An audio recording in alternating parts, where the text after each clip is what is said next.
हाय, good morning, सत श्री अकाल, आदाब, नमस्कार, वनकम एंड राम राम भाइयों। कैसे हो?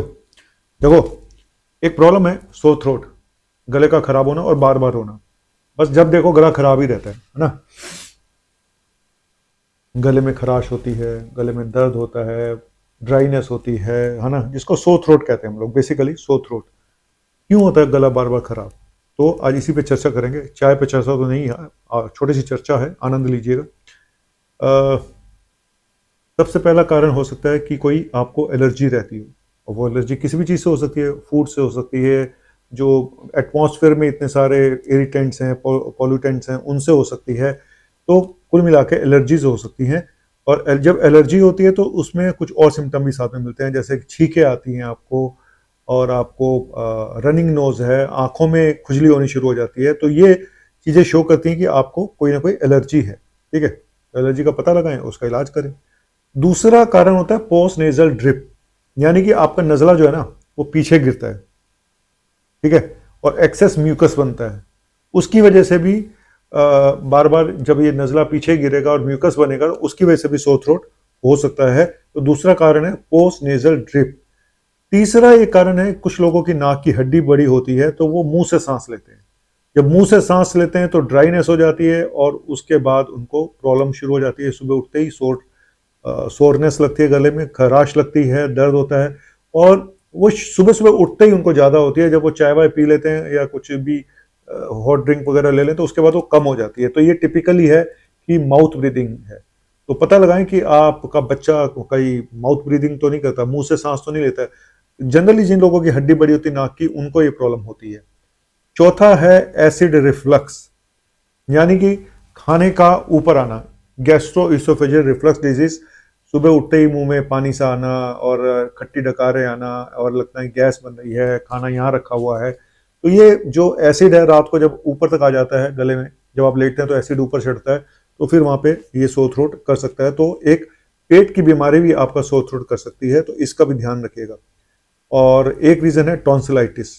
ठीक है, हालांकि टॉन्सिलाइटिस बच्चों में होती है, ठीक है, बड़ों में इतनी कॉमन नहीं है, लेकिन होने को किसी भी एज में हो सकती है। और टॉन्सिलाइटिस बैक्टीरियल भी हो सकती है, वायरल भी हो सकती है, कोई भी टॉन्सिलाइटिस हो सकती है। इसके अलावा एक मोनोन्यूक्लियोसिस नाम की एक वायरल डिजीज होती है, जो एप्सिन बार वायरस होता है, ईबी वायरस। कहते हैं कि ये वायरल डिजीज 6 महीने तक रह सकती है किसी को, 6 महीने। ठीक है, इसके अलावा एनवायरमेंटल पॉल्यूटेंट्स हो सकते हैं, इतना पॉल्यूशन जो फैला हुआ है ना। दिल्ली जैसे शहरों में तो आप बाहर निकलो तो आदमी छी छी करता हुआ बाहर निकलता है, गला पकड़ के। कितना सफोकेशन है, आप एक बार देखो इस शहर से बाहर जाके। सीने में जलन, आंखों में तूफान सा क्यों है। क्या बताऊं यार, जिंदगी यहीं सड़ेगी, यहीं मरेंगे हम।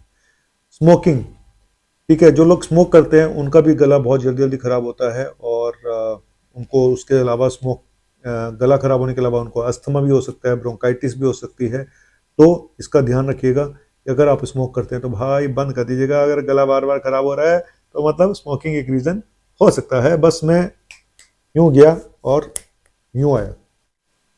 दूसरा एक बात और भी है कि ये जो सो थ्रोट होता है, ये बच्चों में और टीनेजर्स में ज़्यादा होता है। एक तो परहेज वरहेज तो कुछ करते नहीं है ना, घर में जाओ तो फ्रिज खोलेंगे, ठंडी बोतल निकालेंगे, कड़ कड़ कड़ कड़ कड़ कड़, है ना, और सब कुछ खाना है। और कई लोगों को एक पर्टिकुलर चीज़ से गला खराब हो जाता है। मैं अपना बताता हूँ, जैसे मैंने पहले भी एक बार वीडियो में बताया था कि अगर मैं अचार खा लूँ, सरसों के तेल में जो अचार होते हैं, पुराने पड़े होते हैं, जो भी है, अगर मैं अचार खा लूँ वो वाले अचार, तो मेरा गला तुरंत खराब हो जाता है। तो आपको भी ये पता लगाना पड़ेगा कि आपको किस चीज़ से एलर्जी है, किस चीज़ से प्रॉब्लम है। कईयों को ठंडे पानी से होती है, कईयों को किसी चीज़ से है ना। तो कई लोगों को खुद ही ये आपको नोट करना पड़ता है कि यार फलानी चीज़ खाने से मेरा गला खराब होता है। तो ध्यान रखिएगा, आपको खुद पता लगाना पड़ेगा। और अगर किसी को क्रॉनिक साइनोसाइटिस है, साइनोसाइटिस मतलब नज़ला अंदर जम जाता है, तो वो भी एक रीज़न हो सकता है बार बार सो थ्रोट होने का। क्या, अगर आप क्लोज एक ऐसी जगह पे रहते हैं जहाँ पे वेंटिलेशन नहीं है ना, मुंबई जैसे शहर में जहाँ एक चाल में 10-10, 15-15 लोग रह रहे हैं, कमरे में 10-10 लोग रह रहे हैं, तो ऐसी जगहों पे और ज़्यादा प्रॉब्लम होती है। वेंटिलेशन ना होने की वजह से और ज़्यादा इन्फेक्शन होने के चांसेस बढ़ जाते हैं। और सबसे बड़ी बात, अगर आपकी इम्यूनिटी वीक है तो इम्यूनिटी वीक है, अगर आप कोई दवाइयाँ ले रहे हैं, स्टीरॉयड ले रहे हैं, कीमोथेरेपी ले रहे हैं, किसी को HIV है, कई बार स्ट्रेस से भी आपकी इम्यूनिटी वीक होती है भाई, ये भी मैं बता दूं। और तो इन सब चीज़ों का ध्यान रखिएगा। और इम्यूनिटी वीक है तो इम्यूनिटी बढ़ाने के लिए मैं एक वीडियो आज या कल में फिर डालने वाला हूँ कि अपनी इम्यूनिटी को कैसे बढ़ाएं, तुरंत कैसे बढ़ाएं, है ना। तो उससे भी हो सकता है। और अगर ड्राइनेस बहुत है, आपके इंडोर जहाँ भी आप रह रहे हैं वहाँ बहुत ड्राइनेस है, तो वो भी सोर थ्रोट कर सकती है। तो ये सोर थ्रोट के मैंने कुछ कारण बताए हैं। और जनरली जब कोई इन्फेक्टिव सोर थ्रोट होता है, वायरल हो या बैक्टीरियल हो, तो फीवर हाई ग्रेड होता है, पेन होता है काफ़ी, है ना।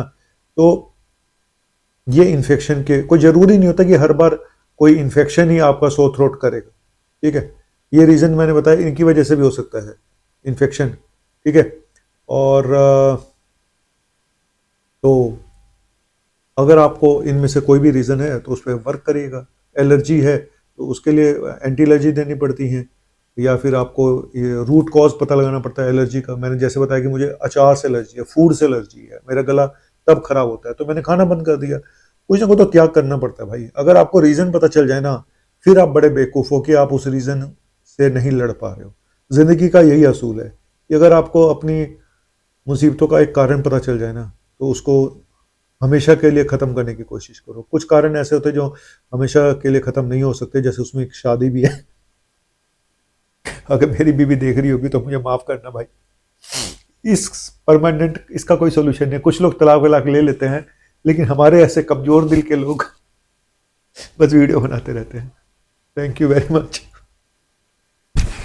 एक गाना याद आ गया, राम प्यारी मैके चली, खटिया हमारी खड़ी कर गई। आज मेरी खटिया खड़ी है, खाना नहीं मिलेगा बस, और क्या होगा है, थोड़ा डाइटिंग शाइटिंग कर लेंगे। बर्तन साफ करने को नहीं, बर्तन तो साफ करने पड़ेंगे भाई जाके।